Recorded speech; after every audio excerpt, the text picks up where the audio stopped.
C'est le pire drame aérien jamais connu en Algérie.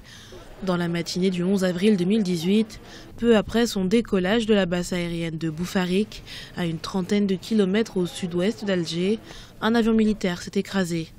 À son bord, 257 personnes, dont la plupart faisaient partie du corps militaire. Tous ont péri dans l'accident. Hier, c'était une journée horrible. Nous pouvions à peine boire et manger à cause de la tragédie. Je demande la grâce de Dieu et je présente mes condoléances à toutes les familles qui ont perdu un fils, un frère ou un mari. Pour l'heure, aucune hypothèse n'a été avancée pour expliquer un tel accident, mais selon des témoins, des flammes émanant de l'un des 4 moteurs de l'Ilyushin auraient été vues, et ce, dès le décollage. Un récit qui soulève la question de la maintenance de la flotte militaire algérienne.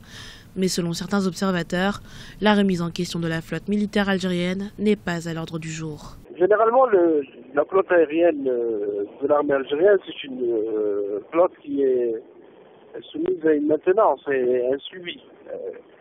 Généralement aussi, l'armée algérienne équipe surtout d'avions de fabrication historique. Cela date déjà depuis de 60 ans. Par exemple, c'est une flotte qui est assez moderne et qui est modernisée aussi, puisque les achats ne s'arrêtent pas à longueur d'années, selon bien sûr les besoins. Dans le pays, la solidarité s'intensifie. En grève depuis plus de 2 mois, les médecins résidents algériens ont retrouvé leur blouse afin d'apporter l'aide nécessaire aux victimes dans les unités d'urgence du pays.